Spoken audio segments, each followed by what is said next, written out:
In April of 2019, scientists released a photograph that made every newspaper on Earth. An orange ring of fire, a dark circle at the center. The first image ever captured of a black hole, the one at the heart of the galaxy M87, 55 million light-years from here, 6.5 billion times the mass of our Sun. The scientists called it a historic breakthrough. They said humanity had finally seen what we always suspected was there. But the Book of Enoch, written over 2,000 years before that photograph was taken, had already described it. Not as a collapsed star, not as a gravitational anomaly, as a passage, a doorway built into the structure of creation at the beginning of time. And what the text says is on the other side of that doorway is not empty space. It is another galaxy, a second cosmos, with its own sun, its own worlds, and at the center of it, another Earth, with people on it exactly like us, a civilization that has been there longer than we have been here. And the reason you have never heard from them is not because they do not exist. It is because what was carried through the passage to build their world was not what was left behind to build ours. If forbidden biblical history is something you cannot stop thinking about once you find it, subscribe now. Every week we read what was removed. The passage we are working from today is preserved in the Ethiopian Ge'ez manuscript tradition in Aksum, inside the restricted archive that outside scholars have not examined in full in over 2 centuries. Its heading translates as, "The words concerning the mouths of the deep and the realm beyond the edge." In the Qumran Aramaic fragment tradition, the material corresponding to this section is catalogued within the 4Q201 through 4Q212 Enoch family held at the Shrine of the Book in Jerusalem, with the subdesignation scholars working from Joseph Millick's private notes call 4Q Enoch P. Millick spent 2 decades cataloging the Dead Sea Scroll fragments for the École Biblique in Jerusalem before publishing his landmark volume on the Enoch fragments in 1976. That volume omits the passage entirely. Colleagues who reviewed his draft materials before publication have said that the mouths of the deep section was present in the draft and absent from the final version, with no footnote, no acknowledgement, no explanation for the removal. James Vanderkam of the University of Notre Dame, co-author of the standard scholarly introduction to the Dead Sea Scrolls, has written that the Enoch text contains cosmological passages that appear to predate any parallel framework in Second Temple Jewish literature. George Nicholsburg, professor emeritus at the University of Iowa, has noted specifically that the sections of Enoch dealing with the structure of the outer heavens are approached with unusual caution by mainstream scholarship. Caution, not skepticism, not dismissal. Caution. The word implies something worth being careful around. This is not ancient astronomy. Ancient astronomy describes the movement of planets and stars. It tracks cycles. It predicts eclipses. What the Enoch text does in this passage is different. It does not describe black holes as phenomena. It does not describe them as objects with mass and gravity. It describes them as things that were made. The Ge'ez word used for their creation is the same word used for the creation of the earth and the sky in the opening cosmological sections of the Enoch text. The mouths of the deep were not formed, they were constructed. They did not arise from dying stars, they were placed. The distinction is not subtle. It changes everything about what they are for. The text begins with this: "The mouths of the deep," the passage says, "were opened before the first stars were lit, not after the stars died, before they were made." The Enoch text's cosmological sections, particularly the astronomical book in chapters 72 through 82, describe the creation of the heavens in sequential stages. The mouths of the deep are placed in the sequence before the formation of stars, implying they existed as part of the created structure before the material universe that fills that structure was in place. They are older than the stars. The stellar collapse theory of black hole formation, the idea that stars die and collapse into black holes, describes a secondary process. The text describes a primary structure. The stars were made after the passages were already in place. But here's what makes this stranger. The passage does not describe a single mouth of the deep. It describes many. The Ge'ez text says they are placed at the turning point of every order, one in each organized system of stars, not scattered randomly, placed with intent, one per system. In astronomical terms, what we would now call a galaxy. The supermassive black hole at the center of nearly every large galaxy is one of the most consistent features of the observable universe. So consistent that astronomers now consider a central black hole to be a standard component of galactic structure rather than an exception. The text describes exactly this consistency. One mouth per order, placed there at the beginning, not formed by chance, not the product of stellar evolution, features of the architecture itself. Like an elevator in a building, present because the building was designed with them in mind, not because something broke. And this is where it gets disturbing. The passage does not describe the mouths of the deep as dead ends. This is the element that most completely separates the Enoch text from any modern astronomical framework. The text says the mouths open onto something, not nothing, not a singularity, the physics term for the point of infinite density at a black hole's center where our equations break down. The Enoch text does not describe a breakdown. It describes a continuation. What passes through the mouth of the deep does not cease, it arrives. The Ge'ez text uses a word for the passage through that appears elsewhere in the Enoch tradition only to describe intentional travel. The same word used when Enoch himself is carried through the heavens by the angels who guide his visions. The passage through the mouth of the deep is described as movement with a destination, not destruction without remainder. Here's what the translators left out. The destination is described. The Ge'ez passage calls it the second order, a separate created realm, structured like the first, built according to the same blueprint. The text says it has a world at its center with ground and water and air and creatures that breathe. The word used for these creatures is the same word used for humanity in other sections of the Enoch text. The second order contains people, not angels, not beings of fire and light, people who breathe, who stand on ground, who live within time. The text describes their world as lit by a light quieter than ours, a star but less intense. It describes their time as moving as water moves downhill, without urgency, without interruption, steady, unhurried, not racing. The passage goes further into what their world contains. The Ge'ez text describes one detail of the second realm that stops the translation cold. It says their structures have no doors that bar from the inside, no locks, no bolts, no mechanism by which one person seals themselves away from another.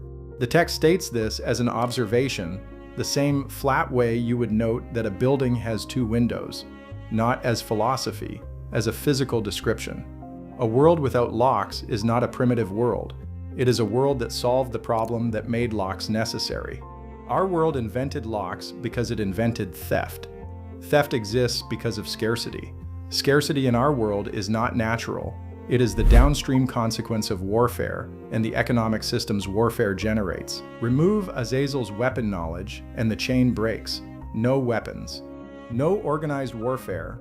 No scarcity that warfare creates and enforces. No theft. No locks. That chain runs all the way from a fallen being teaching metallurgy thousands of years ago to the deadbolt on your front door tonight. The Enoch text describes a world where that chain was never started. What modern readers don't realize is this. The Enoch text does not describe the second realm as primitive. It does not describe it as undeveloped. It describes it as different in a specific way that the passage is careful to explain. The difference is what was carried through the mouth of the deep to build it, and what was not. The Book of Enoch chapters 6 through 8 describe what the Watchers brought to this earth when they descended. Azazel taught the making of weapons, swords, shields, the working of metal for war. He taught the cutting of roots, the use of plants to alter and destroy. Shemiazah taught enchantments and the binding of minds. Barakal taught astrology used for manipulation. Arakal taught the signs of the earth. Shamziel taught the signs of the sun. These are not neutral bodies of knowledge. They are technologies of control and destruction. They were introduced into this civilization, and they shaped everything that followed. Our entire technological development, from the first iron sword to the nuclear warhead, traces a line back to Azazel's original corruption. The beings who passed through the mouth of the deep carried none of that. The text says they departed before the Watchers descended, before the corruption. They carried only what the text calls the knowledge of the living world, an understanding of how the created structure works, uncontaminated by the weapon knowledge and the control knowledge and the manipulation knowledge that the Watchers injected into this civilization. A second Earth built on that foundation would not look like ours. It would not need weapons because the corruption that makes weapons necessary was never introduced. It would not need the systems of control that our weapons-based civilization generates, the nation-state, the surveillance apparatus, the competitive economic structures built on scarcity that warfare creates. It would not need the technology we built to patch the fractures of a broken civilization, because it would not have the fractures. But what the standard translation hides is this: our technology is not neutral progress, it is triage. The internet exists because militaries needed a communication network that could survive nuclear attack. GPS exists because missile guidance systems needed it. The algorithm that shapes what you see and think and feel every day was designed, at its core, around the same principle as weapons targeting. Identify the vulnerability, exploit it efficiently, repeat. Every major communication technology we have built is downstream of a war application. Our phones, our platforms, our networks, all of them trace back to the same source the Enoch text identifies as the root corruption. Azazel's gift, refined across 4,000 years. The second realm, built without that gift, would not have arrived at any of those tools. They would have something we do not have a word for, something that does not look like ours, something we would not recognize as technology at all. The part that shouldn't be possible is this. In 2019, the Event Horizon Telescope, a global network of radio telescopes operating as a single instrument spanning the diameter of the Earth, captured the first image of a black hole. The target was M87, the supermassive black hole at the center of the galaxy Messier 87. The image showed exactly what the Enoch text describes as the appearance of the mouth of the deep, an outer ring of concentrated light, a central region of complete darkness. The text uses a phrase that translates as a circle of fire surrounding an eye that does not reflect. Shepard Doleman of Harvard, who led the Event Horizon Telescope collaboration, described the captured image as confirming predictions made by Einstein's general theory of relativity. It confirms something else too, that the structure of a black hole, seen from outside, is a ring of fire around a dark center. Exactly what the Enoch passage describes as the visible marker of each mouth of the deep. In 2022, the Event Horizon Telescope turned toward our own galaxy and captured an image of Sagittarius A, the supermassive black hole at the center of the Milky Way.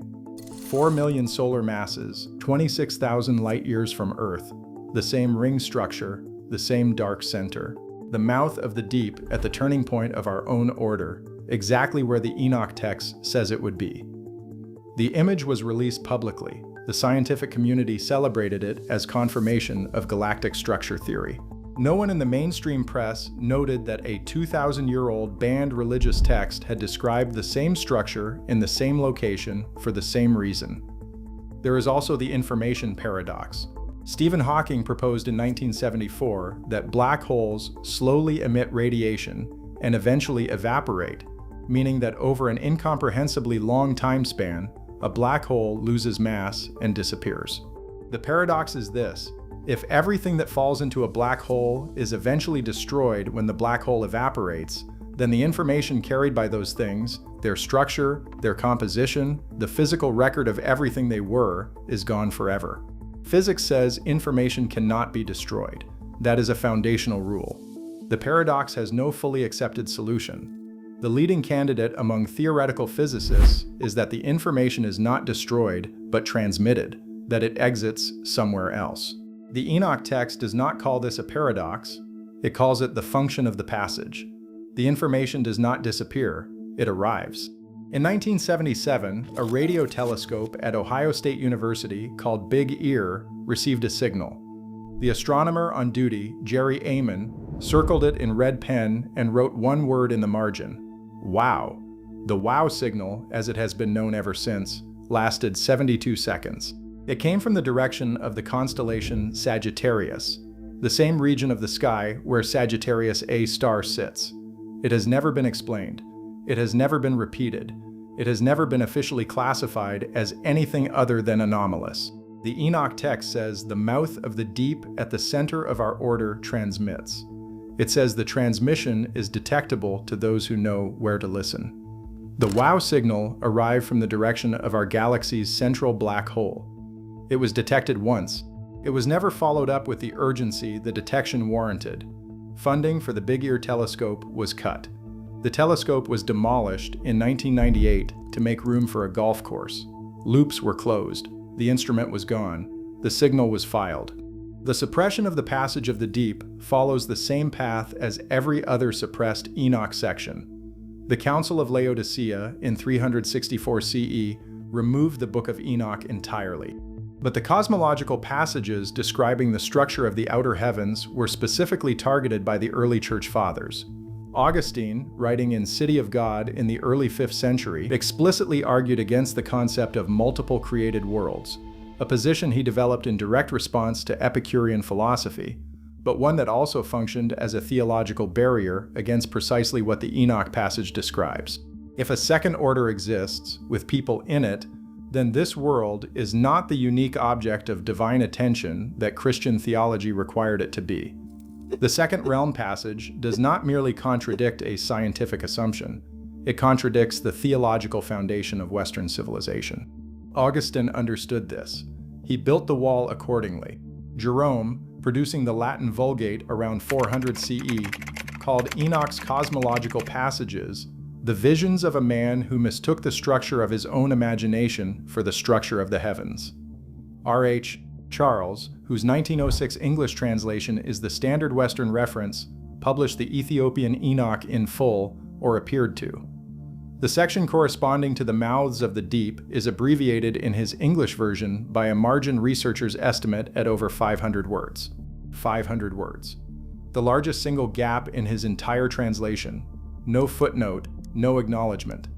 The Ethiopian Orthodox Church has preserved the full text continuously since the 4th century.